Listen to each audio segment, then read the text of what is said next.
At the center of the room was a portrait of a woman. Her features were strikingly similar to Rachel's. Her heart skipped a beat.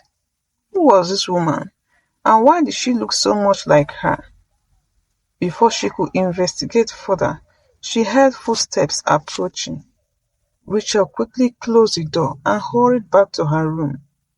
Later that night, during dinner, she casually asked Desmond about the room. His eyes flickered with something she couldn't quite place. Anger, regret. He took a slow sip of his wine before answering. That room is none of your concern, Rachel. Stay out of it. Rachel nodded, but her mind was buzzing. There was more to Richard Princewill than met the eye, and she was determined to find out. Days passed, and Rachel kept her distance from the locked room. But the image of the woman in the portrait haunted her. Who was she? Was she a former lover of Desmond? A wife? As if out of cue, the mystery deepened when a woman named Natasha appeared in Desmond's life. She showed up unannounced at the mansion one evening, her high heels clicking against the marble floor. She was beautiful, confident, and she carried an air of entitlement, as though she belonged there. Rachel, meet Natasha. Desmond introduced them coldly, his expression unreadable. Natasha looked at Rachel up and down, a smirk playing on her lip. So, this is the new Miss Princewill. Interesting. Rachel forced a polite smile. Nice to meet you. Natasha barely acknowledged her, turning her attention back to Desmond. We need to talk, she said firmly, as though Rachel wasn't standing there.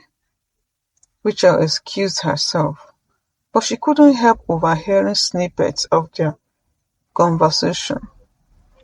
Natasha's voice was low, but it was clear that there was history between her and Desmond, a history that made Rachel's position in the house even more precarious.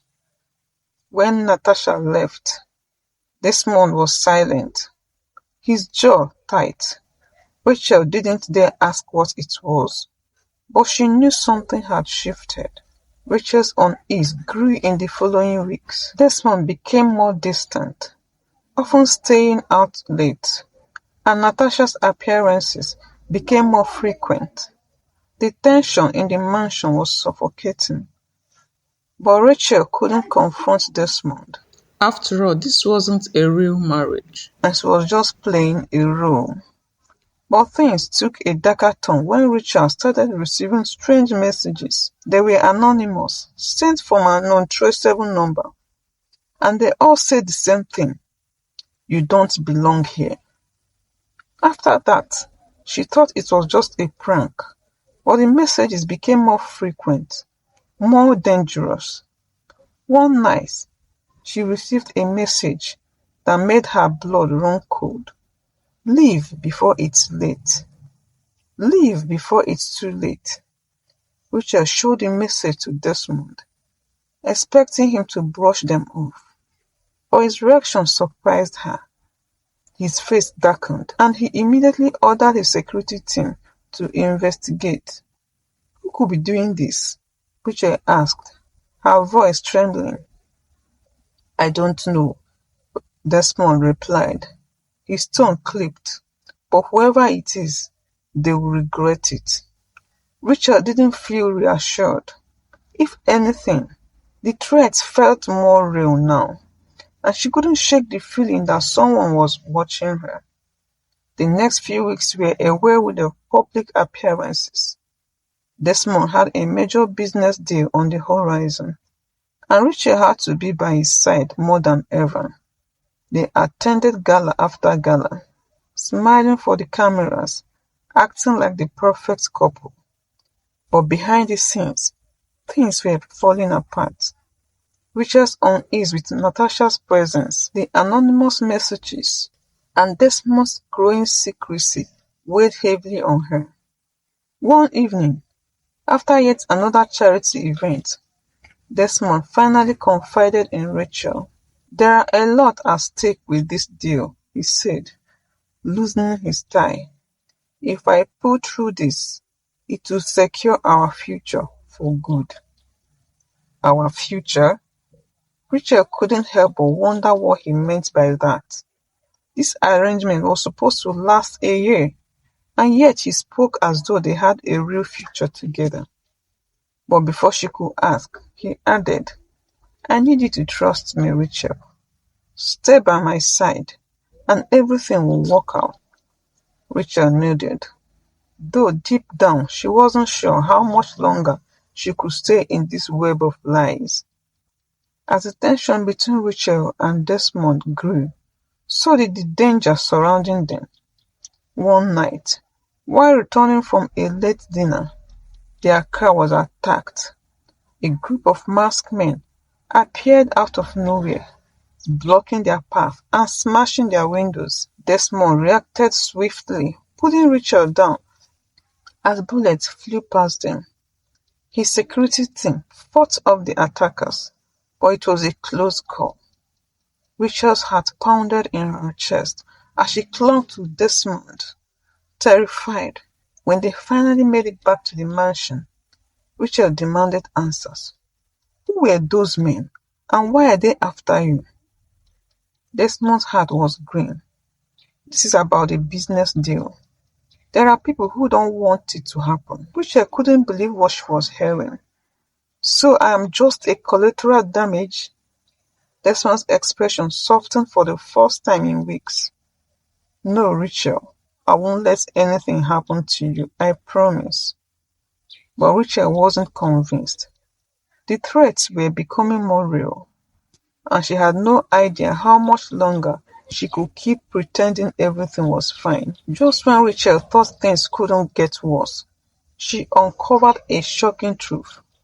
One evening, while Desmond was out, she went through some of his files, searching for any clues about the mysterious threats and his business dealings. What he found instead shook her to the core. There, buried beneath stack of documents, was a marriage certificate. Desmond Princewill was already married to Natasha. Rachel's head spun. Why didn't he tell her? Why hadn't he told her? What was going on? She had been playing the role of his wife for months, but it seemed she was nothing more than a pawn in a much larger game. Furious, Rachel confronted Desmond the moment he returned. "Can you explain this?" she demanded, holding up the certificate. Desmond's face went pale, but he quickly regained his composure. "It is complicated." "That's not an explanation," Rachel snapped. "You're already married, Desmond. Why did you drag me into this? Why did you drag me into this?" Desmond sighed heavily. "It's not what you think. My marriage to Natasha was over years ago, but for legal reasons, we never finalized the divorce. She's trying to use that against me now." Rachel stared at him, her mind racing. "So this entire arrangement was just to protect your business, to keep Natasha at bay?" Desmond didn't answer, but his silence spoke volumes. Rachel's world was crumbling around her. The man she had trusted, although reluctantly, had been lying to her from the start. She was nothing more than a pawn in his battle with Natasha, a battle that was growing more dangerous by the day. Desperate for answers, Rachel reached out to Natasha. They met in a secluded cafe, far from the prying eyes of the Lagos society. "You want to know the truth?" Natasha said, leaning back in her chair. "Desmond and I were never in love.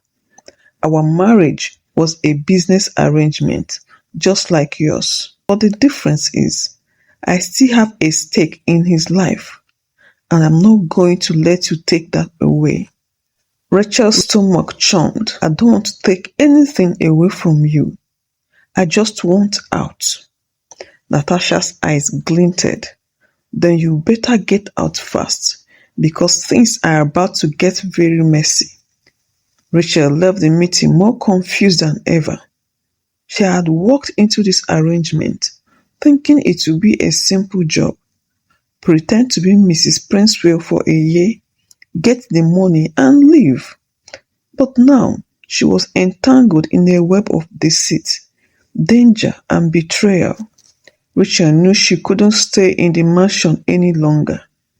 Desmond's lies, the threats, the danger. It was too much. She had to leave, but she couldn't just walk away, not without a plan. She began secretly stashing money and valuables, preparing for the day she would finally make her escape. She kept up appearances, attending events with Desmond, and playing the roles of the perfect wife. But her mind was always on her exit strategy. One evening, while Desmond was out, Rachel packed a small bag and hid it in the back of her closet. She had everything she needed, except a way to disappear, without Desmond finding out. That is when she received a call from an unknown number. "Rachel," the voice said, low and urgent. Rachel gripped the phone tighter, her heart racing. "Who is this?" she demanded. "You don't need to know who I am," the voice said. "But if you value your life, you need to leave Desmond Princewill now." Rachel's blood ran cold. The voice was male, calm yet dangerous. "What do you mean? Why are you calling me?" "You are in more danger than you realize. Desmond's business dealings have attracted the wrong kind of attention. People are watching you, dangerous people. If you stay, you will become a collateral damage." Richard's mind whirled. Was this connected to the attack on the car? To the threats? She had already been planning to leave, but this warning pushed her over the edge. "Why are you helping me?" she asked. "Because you are innocent in all this. You need to act quickly. Leave before it's too late." The line went dead, leaving Rachel with a mixture of fear and urgency. Whoever had called her wasn't bluffing. She had to leave. And soon. The next day, Rachel tried to act normal, but she could feel Desmond's eyes on her more than usual. His gaze was sharp, as though he could sense something had changed. He had always been observant, and Rachel knew she had to be careful. Over dinner that night, Desmond broke the silence. "You have been quiet lately." Rachel forced a smile. "Just bored, that's all. The events have been exhausting." Desmond nodded, but his eyes didn't leave hers. "You're not thinking of leaving, are you, Rachel?" Rachel's heart skipped a beat, but she kept her expression neutral. "No, why would you think that?" Desmond leaned back in his chair, studying her. "I just have a feeling, and I would hate to think you would do something foolish." Rachel felt a shiver run down her spine. Desmond wasn't the type to make idle threats, and his tone carried a subtle warning. He suspected something, and she needed to be more careful than ever. Rachel knew she couldn't do this alone. She needed help, someone she could trust. Her first thought was Jane, her best friend. But Jane was too far removed from this dangerous world to be dragged in. Then she remembered someone, Ade, a former security guard who had worked at one of the events she had attended with Desmond. Ade had been kind, always watching out for her when Desmond wasn't around. Maybe he could help. Rachel reached out to Ade, arranging a secret meeting in a small discreet cafe. When they met, Ade was concerned as she explained her situation. "You are in deeper than I thought," Ade said, his voice low. "Desmond is involved with dangerous people, and if they are after him, you are right to want to get out." "Can you help me?" Rachel asked, desperation creeping into her tone. Ade nodded. "I can, but you have to trust me completely. When the time comes, I will give you a signal, and you will need to leave immediately. No second guessing." Rachel agreed, feeling a glimmer of hope. She finally had a plan, and someone on her side. As Rachel prepared for her escape, Natasha continued to lurk in the background, her presence growing more menacing. One afternoon, Natasha cornered Rachel in the mansion's hallway, her eyes gleaming with malice. "You look nervous there," Natasha said, her tone dripping with sarcasm. "Are you worried about your little arrangement falling apart?" Rachel stiffened, refusing to show any fear. "What do you mean? What do you want, Natasha?" Natasha laughed.